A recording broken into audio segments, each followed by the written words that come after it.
Blue Note Records with some great jazz, Friday, November 15th at 7:30 p.m.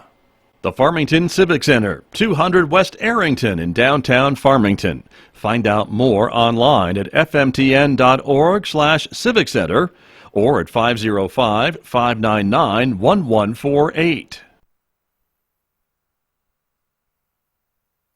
The material discussed in this program is for information purposes only. It is not intended to be used as a recommendation for investing or as legal advice. Each person has his or her specific situation, circumstance, and objective, and should consult their own personal advisor or counsel. It's Thursday morning here on KSJE, and it's time to check in with Jason Calcote, who is here with us from Citizens Trust and Investment Corporation. Jason, good morning. Good morning. Thank you for being here. Always something new to talk about with the economy, and a couple businesses in the news this week. Yeah, we had a couple big U.S. companies in the news early this week. Right. Boeing was the first one. If you'll remember, over the past, almost a year now, they've had all this trouble. Well, yeah, past a year now. We've had all this trouble with the 737 MAX. Right. This is the plane that had software problems that were really at the heart of two different crashes. One in October of last year, I believe, and then one in March. I think that's true. Right. And then they grounded the plane. They did. Governments around the world grounded the plane until they figured out kind of what was causing these things. That's exactly right. They figured out it was a software glitch. They grounded the planes a couple days after the second crash, and then Boeing really cut down production of the 737 MAX. Right. They had some companies canceling orders and things like that. It's been multiple delays back to service. It's been a really bumpy road for them. Stock's been all over the place this year. Boeing did announce on Monday that it expects U.S. regulators to approve the return to commercial service of the jet. Okay. So they are getting it back in the air. They did fix the design flaw. On Friday, the FAA found that Boeing, the design changes to the key safety system were within compliance and were safe. So, Okay. So it looks like that plane is going to be back in service, if not at the end of this year, maybe at the very beginning of next year. Gotcha. And that's big news for the economy, for especially the Pacific Northwest, where Boeing is headquartered, I think, right? And all these orders for these planes that other airlines have been either delaying or canceling or what have you, right? Because it couldn't fly at the moment. That's exactly right. Yep, exactly right. So different airline services are still canceling flights on 737 MAXs up past those dates right now. Sure.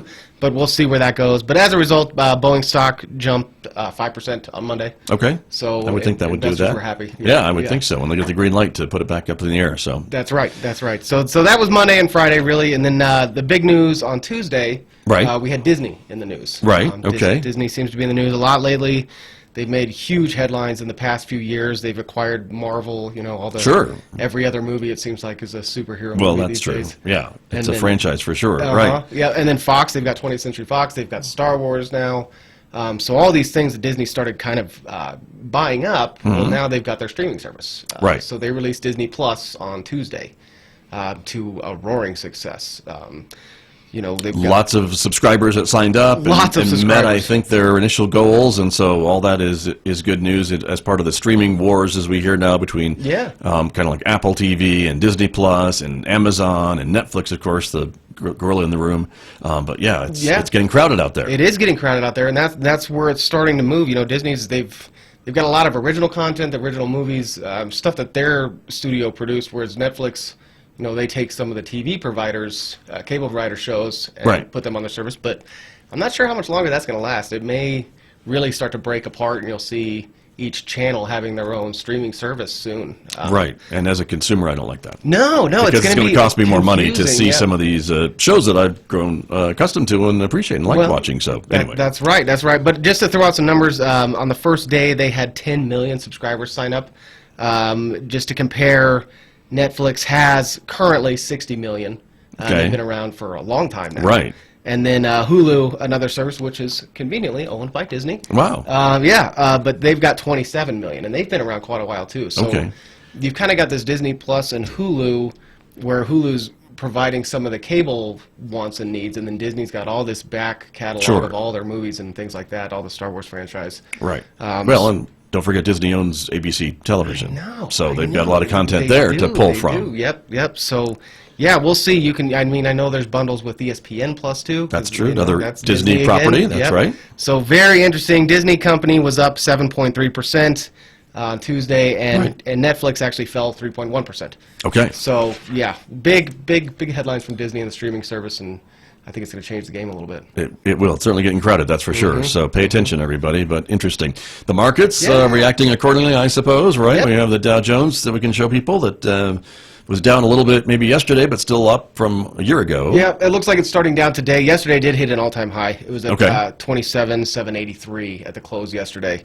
But one-year return, that's what we've got up there. Right. We're up about 12.55%, so doing really well right now. The S&P also hit an all-time high yesterday, 3,094. Looks like we're down just a little bit today to start the day. But the one-year return, again, 15.99, almost 16% on the year. Not too shabby. Not too shabby. Right.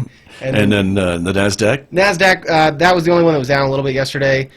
Trade concerns from China probably a little bit with the tech-heavy sector. Right. And then Netflix taking a little hit as well. That doesn't help. That That's doesn't true. help. But again, one-year return, we're at 19%. So this is the we're in the third quarter now. This is the time or fourth quarter, I'm sorry. Right. This is the time when all these run-ups, we may see some people start to take some profits. Right, at the end of the year. So it might get a little bumpy towards the end of the year. Yeah, that tends to happen. But if we're balanced right, we should be okay with that. That's exactly is what right. you always tell us. That's exactly right. Let's check in with oil and gas real quick. What do you know about that this week? We've got oil closed at $57.12 a barrel yesterday, so kind of creeping up towards that $60 range that we like to see. Right. Okay. It's not too uncomfortable at the pump, but it's also all the oil companies are happy. Right. Natural gas, we're at about $2.60, and we had a cold snap a couple weeks ago. Now we're back in this warmer weather. Right. So we'll see. I think a lot of the country's getting hit with an Arctic blast, though. East Coast and Midwest, I think, is getting some cold temperatures and snow as we speak. So we'll see if that helps the natural gas prices. Might so tick it up just a little bit, and then if you got nowhere else to go, you can go to gold, and it's really bouncing around between $14.50 an ounce and about $1,500 an ounce. We're at $14.63 yesterday, so just kind of treading water with gold. Okay. Very good. Well, Jason, thanks so much. Thanks for having me. Always appreciate the update. That's Jason Calcote, everyone, from Citizens Trust and Investment Corporation, my guest right here on KSJE, Farmington.